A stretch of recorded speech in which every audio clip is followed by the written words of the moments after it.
ভারতবর্ষ বৈচিত্র্যে ভরা, কিন্তু এত সুন্দর প্রকৃতি কাশ্মীরের পর আমরা অরুণাচলেই পেলাম। অসাধারণ জায়গায় অরুণাচল, আর এই ভিডিও সিরিজে আপনাদেরকে আমরা ঘুরিয়ে দেখাবো অরুণাচল প্রদেশ। অরুণাচল ভারতবর্ষে অরুণের আভায় প্রথম আলোকিত হয় এই রাজ্য, তাই অরুণাচল। আমাদের এবারের ভ্রমণ সিরিজে থাকছে উত্তর পূর্ব ভারতের 7 সিস্টার্সের অন্যতম এই রাজ্য।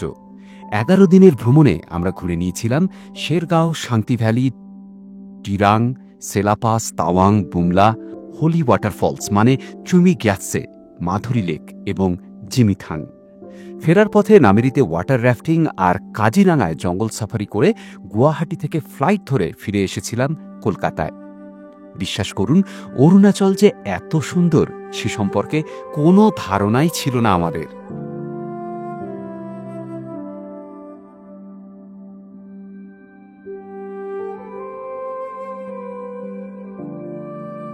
ঝর্ণা, নদী, বরফ পাহাড়, লেক, মনাস্ট্রি, সবুজ প্রান্তর, গাছপালা, পাখি সবকিছু নিয়ে অরুণাচল যেন কাশ্মীর, সিকিম, ভুটান আর মেঘালয়ের এক পারফেক্ট ব্লেন্ডিং। ভারতে কাশ্মীরকে বলে বলে যে চ্যালেঞ্জ করতে পারে, সে হচ্ছে এই অরুণাচল প্রদেশ। রাস্তাঘাটও বেশ ভালো প্রতিটি কোণায়।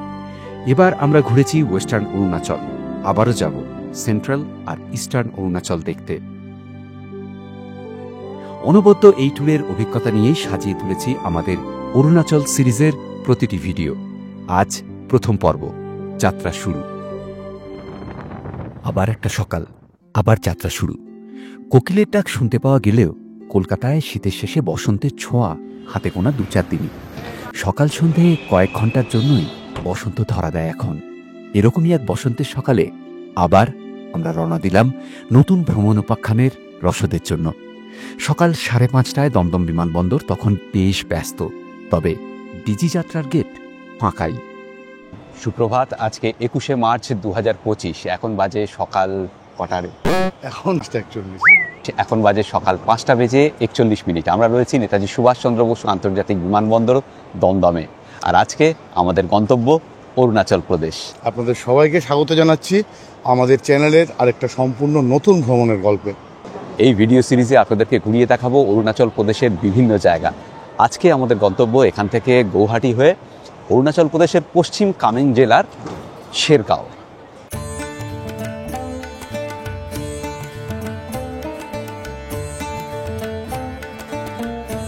আমাদের ফ্লাইট নাম্বার হচ্ছে ইন্ডিগোর 6E212। সকাল 7:30টায় এখান থেকে ছাড়বে, আর গুয়াহাটি পৌঁছাবে 8:50। লাগেজ ড্রপ হয়ে গেছে, সিকিউরিটি ক্লিয়ার করে আবার ক্যামেরা অন করছি। কিছু খেয়ে নিতে হবে, দুজনের কেউই ব্রেকফাস্ট করিনি আমরা, তো অগত্যা আর কিছু করার নেই। চলো, পয়সা গচ্চা দিতে হবে, প্রচুর পয়সা। এখানে খেতে যা গায়ে লাগে না, 2টো মশলা ধোসা আর একটা সেই জলের বোতল। হ্যাঁ, আগেও বলেছি আমরা, হিমালয়ের গহীন গহ্বরে যেখানে ইয়েতিরা স্নান করে সেখান থেকে আনা এই জলের বোতল, যার দাম 125 টাকা। পৃথ্বীজিৎ, এবং ধোসাগুলো আগের বার আমি বলেছিলাম হ্যাঁ যে ফ্লাইওভার স্পেশাল রেসিপি আর কি এটা, এখানে যে ধোসাগুলো পাওয়া যায় সেই জন্য পেটেন্ট দিতে হয়, দাম অটোমেটিক্যালি বেশি। মানে দুজন দুটো ধোসা জল খেয়ে বিল হচ্ছে আমাদের মাত্র 985 টাকা। পুরো 1000 করে দিলেই পারতো, 15 টাকার ডিসকাউন্ট না দিয়ে। আমরা আসলে এবার মানে একটু ভুল করেছি, জলটা নিয়ে আসা উচিত ছিল, পরের বার জলের বোতলটা ভুলবো না। আর 2 নম্বর হচ্ছে, কিছু টিফিন সাথে থাকে, কিন্তু আজকে সেটা সম্ভব হয়নি কোনো কারণে। দাম বেশি নিলেও ধোসাটা এখানে খেতে কিন্তু বেশ ভালো। হ্যাঁ, এবং চাটনিগুলো বেশ ভালো খেতে, কোয়ালিটি দিয়ে কোনো কথা হবে না। আমাদের সঙ্গে এই ট্যুরে আরও 2জন যাচ্ছে, তাদেরকে আপনারা চেনেন, স্বপ্নদীপ ট্যুরস অ্যান্ড ট্রেক্সের অরিজিৎ আর সঞ্জীব। আমরা ওদের সঙ্গে অফবিট কাশ্মীর করেছিলাম, সেই সিরিজ খুব পপুলার হয়েছিল, আপনারা জানেন, অনেকেই দেখেছেন। ওরা এখনও এসে ওঠেনি এয়ারপোর্টে, আসছে। খাওয়া পড়াচ্ছি, খেয়ে নি চটপট। গেট নাম্বার হচ্ছে 104, নিচে বোর্ডিং চালু হয়ে গেছে। এই যে অরিজিৎকে চেনেন আপনারা, স্বপ্নদীপ ট্যুরস অ্যান্ড ট্রেক্সের অরিজিৎ আমার সঙ্গে অমরনাথ গিয়েছিল, আর আমরা একসঙ্গে ট্যুর করেছিলাম অফবিট কাশ্মীর। আর রয়েছে সঞ্জীব। Good morning. রাতে ঘুমাওনি দেখে বোঝা যাচ্ছে। হ্যাঁ, সঞ্জীব কিন্তু সঞ্জীবের হবি হচ্ছে বার্ড ওয়াচিং এবং ও খুব ভালো পাখি চেনে, তাই তো? এবার চেনাবে আমাকে।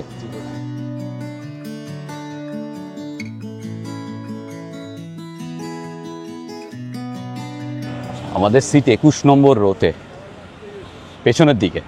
এটা এয়ারবাস A321 নিউ। টোটাল 39টা রো রয়েছে, একটু বড় এয়ারক্রাফট। মাঝের এক্সিট সিটে খালি 4 জন বসতে পারে, বাদ বাকি সব রোতে 6 জন করে, মানে টোটাল ক্যাপাসিটি 232 জন। বোর্ডিং কমপ্লিট হলো 7:15 আর ফ্লাইট ছাড়ল ঠিক 7:35 পাইলটের অ্যানাউন্সমেন্ট অনুযায়ী 550 কিলোমিটার আকাশপথ কভার করতে আমাদের ফ্লাইট সময় নেবে ঠিক 55 মিনিট। প্রত্যেকবার যখন কলকাতা ছাড়ি তখন বেড়াতে যাবার আনন্দের সাথে সাথে একটা বিচ্ছেদ যন্ত্রণা কাজ করে। যাদের এই শহরের সঙ্গে নারীর টান তারা বুঝতে পারবেন। দেশ বিদেশে কত শহর দেখলাম, কিন্তু তাও একটাই কথা, তবু তুমি সুন্দরী কত আমার কলকাতা। আবহাওয়া আজ বেশ খারাপ। ক্ষণিকের মধ্যেই সব মেঘ ছাড়িয়ে আমাদের ফ্লাইট উঠে গেল 30,000 ফুটে। গত রাতে মাত্র ঘন্টা 2 ঘুমোতে পেরেছি। ফ্লাইট ল্যান্ড করার আগে মিনিট 40 সময় পাবো। ব্যাটারিতে একটু চার্জ দিয়ে নি। এই দেখুন, পৃথ্বী আগেই চার্জ দেওয়া শুরু করে দিয়েছে। পৃথ্বীর ভাষায় এই যোগনিদ্রা প্রয়োজনীয় এবং বেশ উপকারী। আমাদের ফ্লাইট তখন উঠছে 35,000 ফিটে। ওপরে ঘন নীল রঙের আকাশ, নিচে সাদা মেঘের সমুদ্র, আর তারও অনেক অনেক নিচে তখন বাংলাদেশ। গুয়াহাটির আকাশে প্রচুর মেঘ, বেশ বাজে ওয়েদার। হাওয়া দপ্তরের গোলদারবাবুরা আজকাল বেশ ভালোই পূর্বাভাস দেন। দেখুন কাণ্ড, প্লেন ল্যান্ড করার সময় হয়ে গেছে, এখনো বাবু যোগনিদ্রায়। কুয়াশায় ঢাকা গুয়াহাটিতে যখন আমাদের ফ্লাইট ল্যান্ড করল তখন ঘড়িতে 8:25 থেকে 26 হলো। মার্চের 4র্থ সপ্তাহে এতটা খারাপ থাকে না আবহাওয়া। আজকাল সবকিছুই কিরকম যেন ঘেটে যাচ্ছে। এখানে নেমেই দেখছি ভিজিবিলিটি কিন্তু মারাত্মক খারাপ, মানে ছবি ডাল আসবে কিন্তু।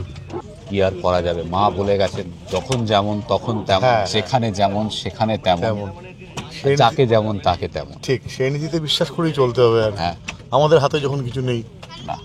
এই প্ল্যানটা আমরা গতকাল করেছি।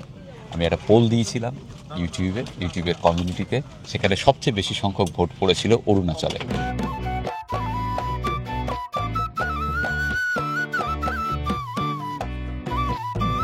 গুয়াহাটি এয়ারপোর্টের ভেতরটা বেশ সুন্দর, আলো ঝলমলে।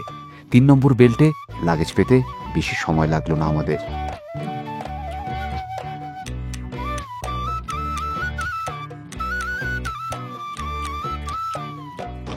আগে একটু চা পান করতে হবে। আচ্ছা বলে দিই, গুয়াহাটি এয়ারপোর্ট এর পাশেই এই যে লোকপ্রিয় গোপীনাথ বরদলৈ এয়ারপোর্ট, বেরুলাম আমরা। আর এই কর্নারে সঞ্জীব যেদিকে যাচ্ছে ওইদিকে একটা ছোট্ট চায়ের দোকান রয়েছে। চা পর্ব শেষ করতে না করতেই গাড়ি চলে এসেছিল। অরিজিৎ আগেই গাড়ির ব্যবস্থা করে রেখেছিল। গুয়াহাটি লই স্বাগতম। এতিয়া সময় 10 বাজি 9। আমরা রওনা দিলাম এখন 10:09। আর আমরা এই ছোট গাড়িটা করে ঘন্টাখানেক যাব, তারপর একটা জায়গা থেকে গাড়ি চেঞ্জ হবে। আমি আইএলপি নিয়েও বলে দেবো, অরুণাচল প্রদেশ বেড়াতে গেলে আমাদের ইনার লাইন পারমিট লাগে, আমরা অনলাইনে করে এসেছি। আর আপনারা যদি চান এখানে অফলাইনেও করতে পারেন বর্ডারে, সেই সম্পর্কেও তথ্য দেব। বেশ কুয়াশা একটা ব্যাপার রয়েছে এখানে, আকাশ একেবারেই পরিষ্কার নয়।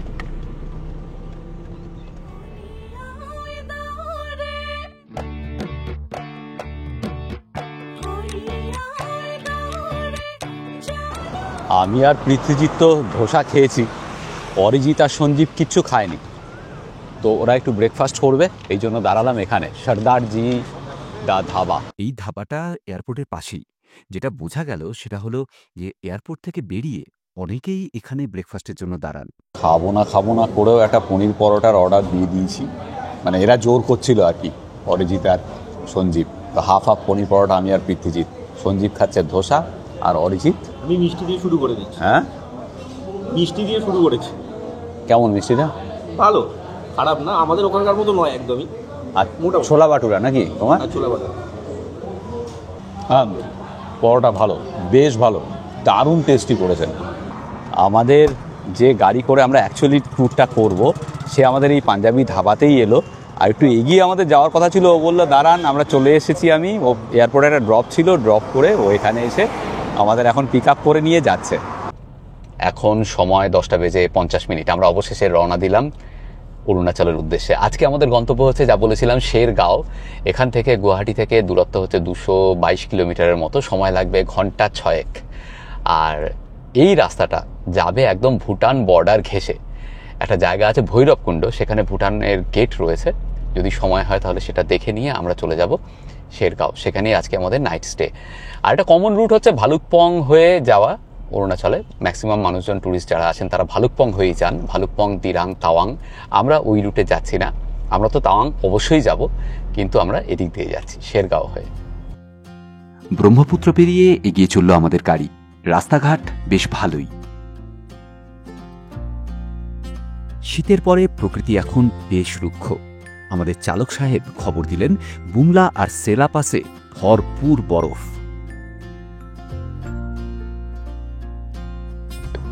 অরুণাচল প্রদেশ বেড়াতে গেলে আমাদের আইএলপি করতে হয়, ইনার লাইন পারমিট। দুভাবে করাতে পারেন, একটা হচ্ছে অনলাইনে আর একটা হচ্ছে অফলাইনে। অনলাইনে যদি করান, আমি ডেসক্রিপশন বক্সে লিঙ্ক দিয়ে দেবো, সেই লিঙ্কে ক্লিক করে আপনি চলে যান। ওয়েবসাইটে গিয়ে আপনার মোবাইল নাম্বার দেবেন রেজিস্ট্রেশনের জন্য, একটা ওটিপি আসবে। ওটিপি দিয়ে যদি লগ ইন করে ফেলেন, তারপরে আপনার সমস্ত কিছু ডিটেলস ফিল আপ করতে হবে। সেখানে আপনার ডকুমেন্টস লাগবে হচ্ছে একটা ছবি 100 কেবির নিচে আর আধার কার্ড। এটা আপলোড করে দিন, ফিস দিয়ে দিন, অনলাইনে আপনার আইএলপি হয়ে যাবে। তবে ওখানে মেনশন করতে হবে কোন এন্ট্রি পয়েন্ট দিয়ে আপনি ঢুকছেন, সেই এন্ট্রি পয়েন্টটা মেনশন করতে হবে। অফলাইনেও তাই।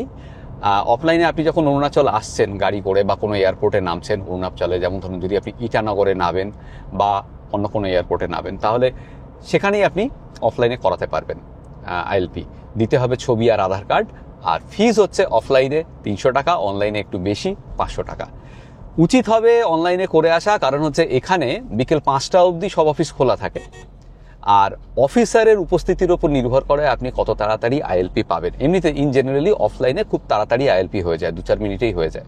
কিন্তু ট্যুরিস্টের সংখ্যা বেশি থাকলে বা অফিসার হয়তো অ্যাভেলেবেল না, একটু এদিক ওদিক গিয়েছেন আধ ঘন্টার জন্য 1 ঘন্টার জন্য, তখন কিন্তু আপনাকে ওয়েট করতে হতে পারে। এই হচ্ছে আইএলপির গল্প। আমরা খানিক দূর গিয়ে ডান দিকে বাঁক নিয়ে শিলিগুড়ির রাস্তা ছাড়লাম। এই রাস্তা গিয়েছে তেজপুর। যদিও এটা তেজপুর যাবার প্রধান রাস্তা নয়। এই রাস্তা ধরে খানিক দূর গিয়ে আবার বাঁদিকে ভৈরবকুণ্ড যাবার রাস্তা ধরব আমরা।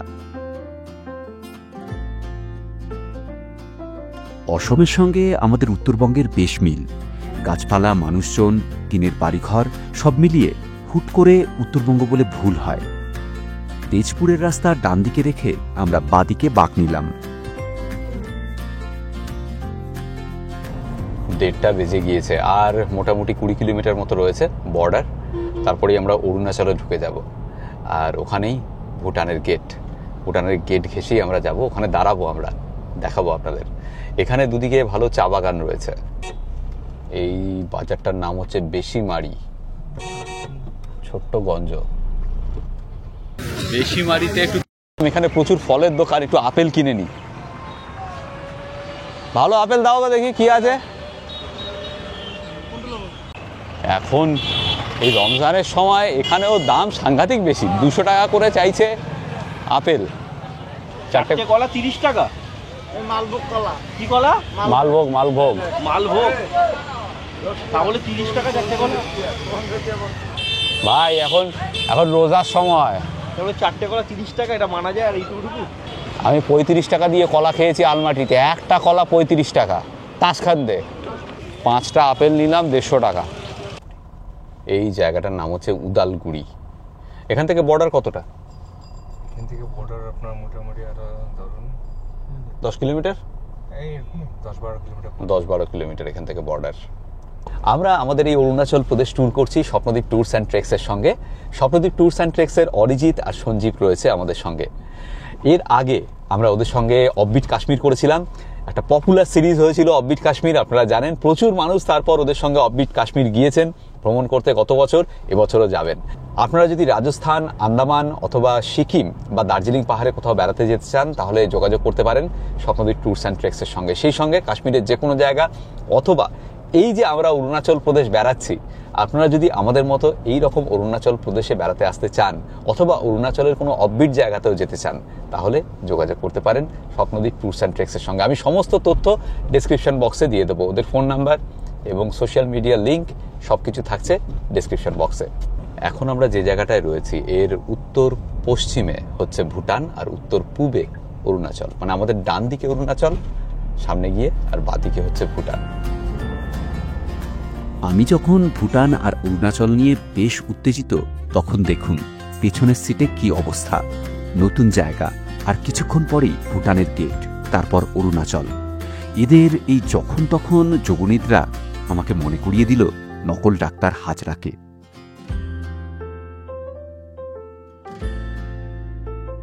এই যে উদালগিরি, যেখান দিয়ে যাচ্ছি আমরা এখন, এই জায়গা মূলত বড় জনজাতিদের বাস। তারাই এখানকার আদি বাসিন্দা। এছাড়াও রয়েছে হাজং জনজাতির মানুষেরা। এখানকার মানুষেরা নো ডাউট রাতের বেলা চাদর গায়ে দিয়ে শোন এখনো। আমাদের ওখানে তো সাংঘাতিক গরম পড়ে গেছে।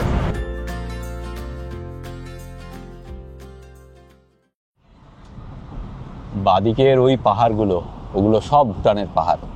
এই যে ভুটানের গাড়ি, হ্যাঁ, আর ডান দিকে গাড়িগুলো অরুণাচল প্রদেশ।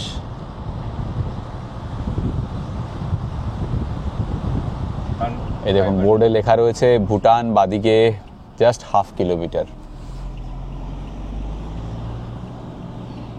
আমরা এখন ভুটানের দিকেই যাচ্ছি। এই হচ্ছে ভুটানে ঢোকার গেট সামনে। আমরা ঠিক করেছি আজকে লাঞ্চ ভুটানেই হবে, ভুটানের মাটিতে। প্রীতিজিৎ কি খাবি? এমা দাচ্ছে, এমা দাচ্ছে খেতে হবে। হ্যাঁ, সেই লঙ্কার সঙ্গে চিজ। চিজ। হ্যাঁ, এখানে বিশু যাচ্ছে এন্ট্রি করতে, ওর গাড়ির এন্ট্রি করতে হবে। আমাদের আধার কার্ড লাগবে, একটু এগিয়ে ভেতরে ঢুকে তারপর আধার কার্ড দেখাতে হবে। আচ্ছা, ওর আগের একটা গেট আছে, সেখানে লাগবে। আমি ঠিক করলাম আমি হেঁটে হেঁটেই পেরুবো। এই হচ্ছে গেট।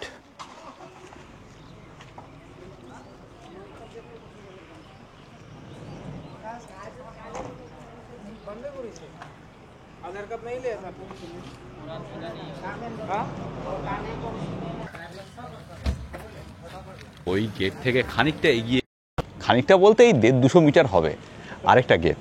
এখানে আমাদেরকে এন্ট্রি করতে হবে প্রত্যেককে। এখানে ডকুমেন্ট যা লাগে সেটা হচ্ছে হয় আধার কার্ড, না হলে ভোটার কার্ড, না হলে ড্রাইভিং লাইসেন্স, এই জাতীয় কিছু। এর ভেতরে ঢুকে তারপর আরেকটা বাজার আছে, সেখানে যাব আমরা। এখানে লাইন রয়েছে। আমরা যে গেটটা পেরুলাম সেটা হচ্ছে ভারতের দিকে চেকপোস্ট। ওখানে আমাদের গাড়ির নাম্বার রেজিস্টার করতে হয়েছে, ড্রাইভার গিয়ে সেটা করেছে। তারপর আমরা এগিয়ে এসে 150 মিটার এগিয়ে এসে এই যে গেটটা পেলাম, এটা ভুটানের এন্ট্রি পয়েন্ট। এখানে আমাদের নাম রেজিস্টার করতে হবে আধার কার্ড বা ভোটার কার্ড বা ড্রাইভিং লাইসেন্স দেখিয়ে। এই লাইন রয়েছে এখানে। এরপরে এই গেট দিয়ে ঢুকে যাওয়ার পরেই হচ্ছে ভুটান। এখান থেকে 500 মিটারের মধ্যেই অনেক দোকান বাজার রয়েছে, ঢুকে আমরা সেখানেই যাব, তারপর লাঞ্চ করব। আমরা এখন কার্যত রয়েছি ভুটানের মাটিতে। আমরা ভেতরে ঢুকে এলাম। আমাদের যিনি চালক বিশুবাবু, উনি এন্ট্রি করাচ্ছেন। আপনারা গাড়ি নিয়েও ভেতরে আসতে পারেন। প্রথমে আমরা ভেবেছিলাম যে হেঁটে যাব, এখান থেকে জাস্ট 300-400 মিটার এগুলোই বাজারটা, কিন্তু অনেকটা দেরি হয়ে গিয়েছে। এখানে ভিড় ছিল, বিরাট লম্বা লাইন ছিল। তার কারণ হচ্ছে দুপুরবেলা লাঞ্চের জন্য ওনারা কাউন্টার বন্ধ রেখেছিলেন, এন্ট্রি হচ্ছিল না, অনেক মানুষের লাইন হয়ে গিয়েছিল। আমাদের প্রায় 35 মিনিট মতো লাগলো এখানে কাউন্টারে আসতে। তো এখানে আমি জিজ্ঞেস করলাম গাড়ি নিয়ে যাওয়া যাবে কিনা, বললো হ্যাঁ গাড়ি নিয়ে ভেতরে যেতে পারেন, ড্রাইভারকে বলুন এন্ট্রি করতে। তো আমরা ড্রাইভারকে বললাম বিশুবাবুকে যে আপনি এন্ট্রি করান। তো উনি আমাদের আধার কার্ড এবং ভোটার কার্ড, আধার কার্ড বা ভোটার কার্ড যেটাই দেবেন সেটা নিয়ে উনি এন্ট্রি করিয়ে গাড়ি নিয়ে আসছেন। এটা বেটার, খানিকটা সময় বাঁচবে। যাই হোক, এখানে কিন্তু আধার কার্ড বা ভোটার কার্ড লাগবে।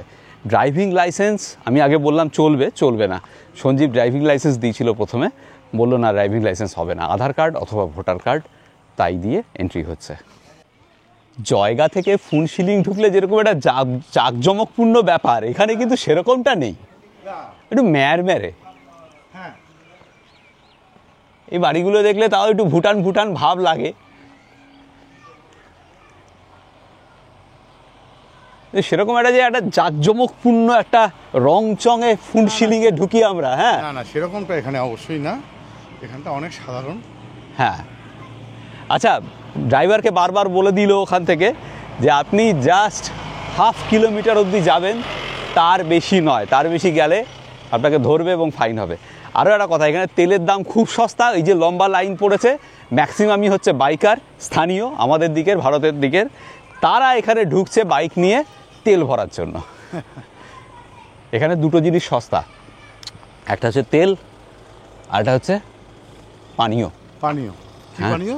মানে পানীয় বলতে জল বা ইয়ে নয়, বড়দের পানীয়। আচ্ছা, বড়। আর একটা জিনিসের সাংঘাতিক রেস্ট্রিকশনস আছে। হ্যাঁ, মানে আপনি যদি ভাবেন যে এসছেন ভুটান, মারবেন সুখ করে খাওয়া দাওয়ার পরে 2 টান, মারা যাবে না। ভুটানে এসে 2 টান মারতে গেলে চিন্তা করতে হবে, যেখানে একদম। যেখানে মারা যায় না আর কি। হ্যাঁ, ভুটানে এই ব্যাপারে খুব সাবধান, ফাইন হয়ে যাবে। তবে এখানে মনে হয় অতটা রেস্ট্রিকশন নেই যতটা জয়গা বা ফুনশিলিং বা থিম্পু বা পারতে রয়েছে। এই জায়গাটা অনেক বেশি ছাড়া, মানে অনেকটা ইন্ডিয়ানাইজেশন হয়ে গেছে ভুটানের। হ্যাঁ চলো খাই, এখানে অনেকগুলো রেস্টুরেন্ট রয়েছে। এখানে একটা রেস্তোরাঁ আছে, গাক্কি রেস্টুরেন্ট কাম বার, এখানেই খেয়ে নিই আমরা। চলো, ভেতরে শুধু পানীয় অ্যাভেলেবল, অন্য কোনো খাবার নয়। একটা সমস্যা হলো, এখানে যা অবস্থা, ভালো কোনো রেস্তোরাঁ পাওয়া মুশকিল, মানে মোটামুটি কোনো। সাধারণ দোকান রয়েছে, এটা একটা গ্রসারি শপ। হ্যাঁ, এইখানে সবাই ওটাই, মানে আমাদের দিক থেকে যারা ঢুকছেন অত ভিড় করে, দুটোর আকর্ষণেই ঢুকছেন, পেট্রোল আর হচ্ছে ওয়াইন। তাই কেনার জন্যই এত ভিড় ছিল, এতক্ষণে বোঝা গেল আর কি ব্যাপারটা। যাই হোক, এখানে খাবার দাবারের সেভাবে ভালো কোনো অপশান নেই। আমরা হ্যাঁ তাই আয়রন ব্রিজ তো আমরা ওইদিকেও পাবো। হ্যাঁ হ্যাঁ ঠিক আছে, চলুন। আমরা এখন ব্যাক করে যাচ্ছি, অনেকটা সময় নষ্ট হলো আর কি। আমাদের অভিজ্ঞতা আপনাদের জন্য ভালো আর কি। বুঝতে পারতেন না না, হ্যাঁ, মনে হতো যে কি জানি কি ছেড়ে গেলাম, মিস করে গেলাম। তো এখন আমরা ওই বর্ডারের ওপাশে একটা ভালো খাওয়ার জায়গা আছে, যা বিশুবাবু বলছেন, সেখানে যাব। যদি আপনাদেরকে পেট্রোল ডিজেলের দামটা এখন বলি না, চমকে যাবেন জাস্ট। এটি আগেও কন্ট্রোভার্সি হয়েছিল, আমরা যখন ভুটান সিরিজের ভিডিও বানিয়েছিলাম, একটা রিল বানিয়েছিলাম, শর্টস বানিয়েছিলাম আমি এই ভুটানে পেট্রোল ডিজেলের দাম নিয়ে। শুনুন তবে, আচ্ছা আমি শুধু দামটা বলছি, ফ্যাক্টটা বলছি, কেন আমাদের ওখানে দাম বেশি আর কেন এখানে দাম কম, সে সম্পর্কে কিন্তু আমি কোনো মতামত দিচ্ছি না, যেটা আগের বার অনেকে ভুল করেছিল। এটা কিন্তু আমার মতামত নয়, আমি এখানের দামটা আপনাদেরকে জানাচ্ছি। এখানে ডিজেলের লিটার 66 টাকা আর পেট্রোলের লিটার হচ্ছে 64 টাকা। এই হচ্ছে ফ্যাক্ট। যদি কমেন্ট বক্সে আপনারা মারপিট করতে চান, অনেকে আগের বার করেছিল, তো স্বচ্ছন্দে করতে পারেন। আমি বেড়াতে এসেছি, এই জায়গার সমস্ত কিছু তথ্য তুলে ধরা আমার কাজ, সেটাই তুলে ধরছি। সবচেয়ে মজার ব্যাপার হচ্ছে এই যে তেল, এটা আসে কিন্তু আবার ভারত থেকেই, এবং এই যে পাম্পটা, এটা বোধহয় ভারত পেট্রোলিয়াম, তাই না? হ্যাঁ, ভারত পেট্রোলিয়ামের পাম্প।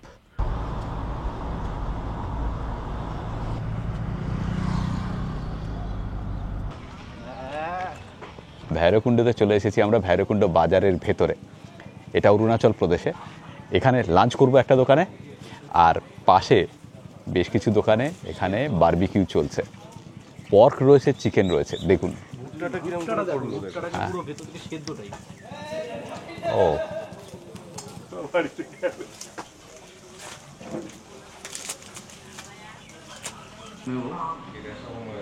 লাঞ্চে হচ্ছে অমলেট, আলু ভাজা, ভাত, ডাল, সিম্পল খাবার।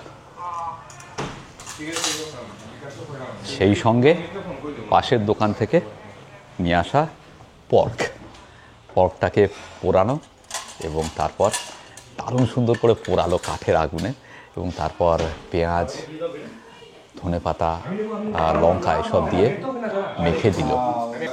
আপাতত যেরকম খিদে পেয়েছি, গরম গরম ভাত, ডাল, আলু ভাজা, এটাই আর অমলেট। এখন ঘড়িতে 4:27। আমরা লাঞ্চ করে রওনা দিলাম শেরগাঁওয়ের উদ্দেশ্যে। এখান থেকে 3.5 ঘন্টা লাগবে, মানে আমাদের পৌঁছাতে 8টা হয়ে যাবে, 8টা পেরিয়ে যাবে, আর খানিকক্ষণ পরেই অন্ধকার হয়ে যাবে। তার আগে যতটুকু সম্ভব দেখাচ্ছি আপনাদের। এবার বুঝতে পারছি হঠাৎ করে এক নতুন জগতে ঢুকে পড়েছি আমরা। অরুণাচলে গাছপালার আধিক্য বেশ বেশি। মনে হচ্ছে একটা দুর্দান্ত ট্যুর হবে আমাদের। সামনেই আইএলপি চেকপোস্ট, আমাদের আইএলপি চেক করা হবে আর রেজিস্ট্রেশন হবে। এখানে আমরা লাঞ্চ করলাম ভৈরবকুণ্ড, সেখান থেকে এই খানিকটা এগিয়েই, কিলোমিটার 5 এগিয়েই এখানে চেকপোস্ট রয়েছে। এখানে আমাদের আইএলপি চেক করা হবে এবং এন্ট্রি করা হবে। ড্রাইভার গেছে নিয়ে, আমাদের যেতে হবে না, ওই এন্ট্রি করিয়ে দেবে। এই চেকপোস্টটা পেরিয়ে যাওয়ার পরেই আমরা ঢুকে যাব অরুণাচল প্রদেশের ওয়েস্ট কামেং ডিস্ট্রিক্টে। আর এখানে বোর্ডে লেখা রয়েছে এই ডিস্ট্রিক্ট হচ্ছে ম্যালেরিয়া ফ্রি ডিস্ট্রিক্ট। যারা অনলাইনে আইএলপি করে আসবেন না, তারা এখানে আইএলপি করাতে পারেন। আমি সময় বলে দিচ্ছি। এখানে দেখুন নোটিশ বোর্ডে লেখা রয়েছে আইএলপি ইস্যুর টাইম হচ্ছে সকাল 10টা থেকে দুপুর 12টা, except Saturday and Sunday and other holidays. তারপরে দুপুর 2:30 থেকে বিকেল 4:30 অবধি। এই হচ্ছে টাইমিং অফিসের। আমি মনে হয় আগে বিকেল 5টা অবধি বলেছিলাম, সেটা একটু কারেকশান করে নিচ্ছি, বিকেল 4:30 অবধি। আর দুপুরবেলা 12টা থেকে 2:30 অবধি কিন্তু আইএলপি ইস্যু করা বন্ধ থাকে। ছুটির দিন দেখে আসবেন। যদি এরকম হয় যে আপনি ছুটির দিনে আসছেন, আপনি এখানে বেশিক্ষণ ওয়েট করতে চাইছেন না, দুপুরবেলা ওই 2.5 ঘন্টার একটা গ্যাপ রয়েছে, তাহলে অবশ্যই আপনি অনলাইনে আইএলপি করে আসুন।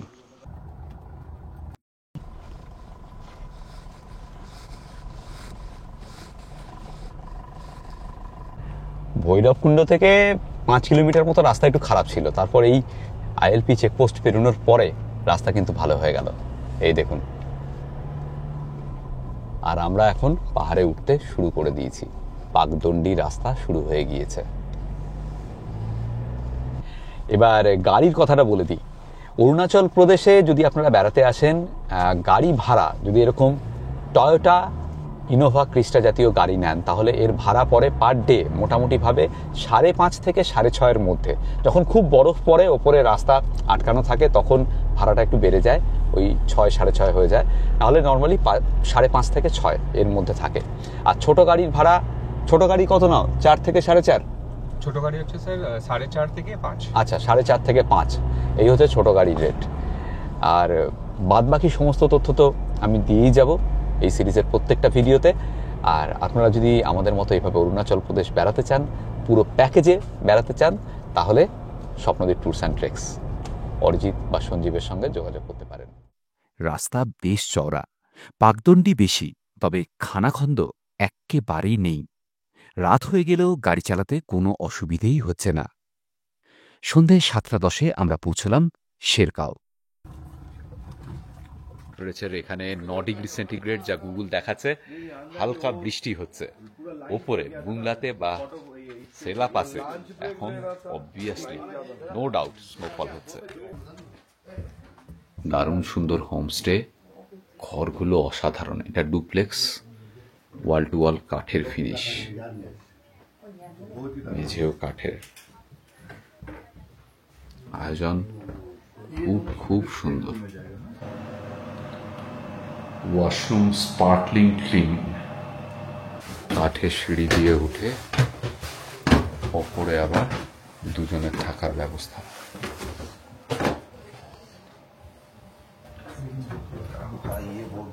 নিচে এবং উপরে দু জায়গাতেই হিটার দেওয়া আছে।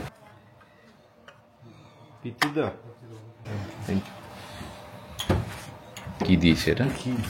এটা হলো এখানকার লোকাল আচ্ছা, লোকাল স্ন্যাক্স, পাঁপড় জাতীয় কিছু। এই যে এই জিনিসটা, একে কি খাবড়ি বলে? এই জিনিসটা খেতে কিন্তু বেশ ভালো। এটা আমি সিকিমেও দেখেছিলাম রয়েছে। তার মধ্যে আর একটা জিনিস আছে ধরো এটা এখানে ভুট্টা আছে, তাই তো? ভুট্টা দিয়েছে।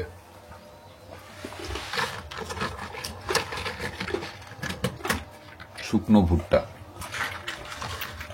এই যে এই কর্ন। ওই খানা এদিকে আয়।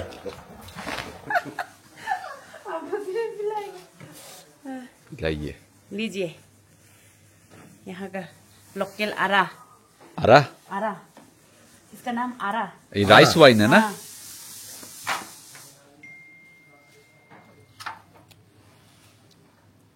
ये 2 साल का है, आप पीजिए। চিয়ার্স। চিয়ার্স। 2 বছরের পুরনো local rice wine. Rice wine है ना? राइस आरा, हाँ राइस से बनता है। এটাকে 2 साल বলে का है। 2 বছরের পুরনো বলছে উনি। लीजिए এগুলোই তো মোমেন্ট, এগুলোই তো চাই করতে। कैसे है? अच्छा है, हाँ बहुत अच्छा अच्छा है है। ना, हाँ हाँ, बदन के लिए भी बहुत, आपका थकावट दूर कर देगा इससे। थकान दूर कर देगा। हाँ, हम लोग मतलब कोई भी खेती में काम करते हैं ना, बहुत काम करके हाँ, थक जाते हैं, हाँ। तो हम लोग इसको 1 कप लेके सो वैसे जाते हैं। वैसे मेरा थकान तो तभी दूर हो गया था जब आपको देखे थे। हाँ, अभी ये और डबल होगा थकान दूर। Thank you for this. Thank you, welcome. लीजिए, इसको हम लोग कप छटा छटा में देते हैं क्योंकि ठंडा हो जाता है ना वो। হ্যাঁ হ্যাঁ, इसको এটা একটু গরম করে गरम দিয়েছে, करके সেজন্য আরো ভালো লাগছে। এই দেখুন ऐसे এখানে আগুন জ্বলছে, इसमें गरम करके रख देते हैं, গরম করে দিচ্ছে, হালকা গরম রয়েছে। এটা हल्का गरम करके। দারুণ লাগছে, দারুণ। আমার তো হেভি লাগছে। না এগুলো এক্সপিরিয়েন্স ওই আমি একবার হাড়িয়া খেয়েছিলাম আর কি, হ্যাঁ, অনেকটা সেই ধরনের রাইস ওয়াইন তো মানে হাড়িয়াই তাই। আর কি। হ্যাঁ। लेगा ना? नमक चाहिए? অরিজিৎ অ্যালকোহল থেকে দূরে থাকে। बटर टी बना देगा ना? হচ্ছে ডেলিভারির পরে ভদ্রমহিলাদের এইটাই হ্যাঁ, তার মানে পেন পরে এখানে এখানে মানে বাচ্চা হওয়ার পরে। বাচ্চা হওয়ার পরে এটাই দেয়া হয় থাকান দূর করার জন্য, যাতে ব্যথা না হয়। ঠিক, দারুণ, ওয়ান্ডারফুল এক্সপিরিয়েন্স। গ্লাসটাও বেশ সুন্দর, কাঠে কাঠের উডেন গ্লাস। কাঠের গ্লাস, বেশ ভালো, এনজয়। এখন কটা বাজে? 8:30। তেজ আছে মানে হ্যাঁ হ্যাঁ, তেজ আছে, তেজ আছে, ভালো তেজ আছে এটা। হ্যাঁ, এখন কটা বাজে? 8:40। আচ্ছা, আমরা এখন জাস্ট এনজয় করছি। এক পশলা বৃষ্টি হয়ে গেল। এখানে ডিনারে আমরা অর্ডার দিয়েছি ছুরপির তরকারি আর চিকেন, আলু ভাজা, ডাল, ভাত। পৃথ্বীজিৎ রুটি খাবে, আমরা 3 জন ভাত খাবো। অবশ্যই ডিনার দেখাবো, তারপর ভিডিওটা শেষ করব। দারুণ সুন্দর একটা পরিবেশ এইখানে, অপূর্ব লাগছে। দেখুন বৃষ্টি থেমে গিয়েছে, ঠান্ডা আছে, ঠান্ডা 9 ডিগ্রি সেন্টিগ্রেড দেখাচ্ছে গুগল, আর আমরা এনজয় করছি এখানে। कैसे लगा? बहुत अच्छा लगा। आपका नाम बताइए। मेरा नाम सुनजुम सुनजुम। जी। ओके सुनजुम जी, बहुत अच्छा लगा आइए। आपसे मिलके स्पेशली। Thank you. क्या? দেখো দেখো খুললাম খুললা ফ্লাট কর রहा है।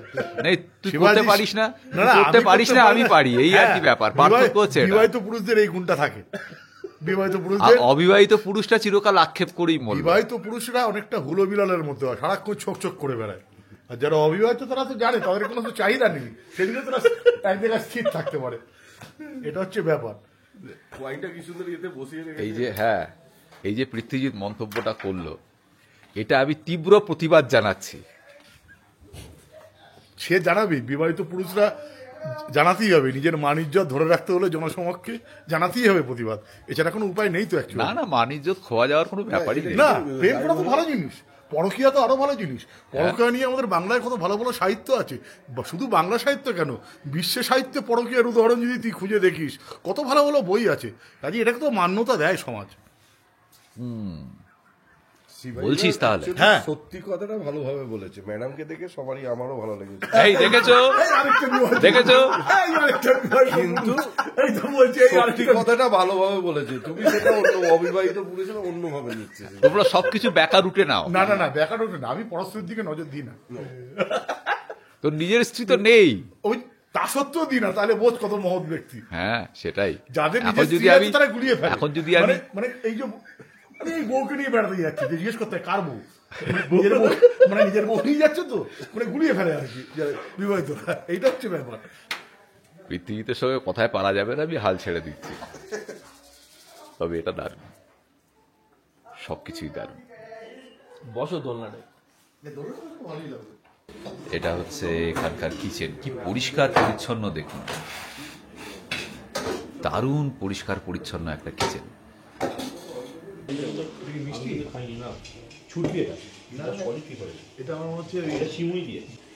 ডিনারে অনেক কিছু রয়েছে দেখুন, এই যে লোকাল রাইস সঙ্গে আলু ভাজা। এই লোকাল রাইসটা একটু বোধহয় লালচে নাকি, লাল ভাত কেমন খেতে? কিন্তু একেবারেই রাইস হ্যাঁ? মতনই খেতে, একদম নর্মাল রাইস। নর্মাল রাইস, আলাদা কোনো টেস্ট নেই? না, আলাদা কোনো taste নেই। ওকে। আর এখানে দেখুন অনেক কিছু, অনেক এখানে চিকেন রয়েছে, আলু ভাজা, ডাল, একটা এখানে চাটনি, পেঁয়াজ, এটা হচ্ছে স্থানীয় ছুরপি মানে ওই ছানার তরকারি, আর পাঁপড় ভাজা। পৃথ্বীজিৎ রুটি খাচ্ছে, আমরা তিনজন ভাত খাচ্ছি। চলো খাওয়া যাক। দেখো ঠিক আছে, আর একটু দিই? না না দিও না, আগে খেয়ে নিই, তারপরে যদি লাগে নেব। ভাতটা একটু স্টিকি। এই হচ্ছে ছুরপির তরকারি, লঙ্কা রয়েছে অনেকটা, ওই ভুটানের দাৎসে, এমা দাৎসের মতো আর কি। তবে এখানে এটা এটা মনে হয় রাইস নুডলস, বুঝলে তো? এখানে ছুরপি বলছে, এটা ওই চিজের মধ্যেই করা, দেখা যাক খেয়ে।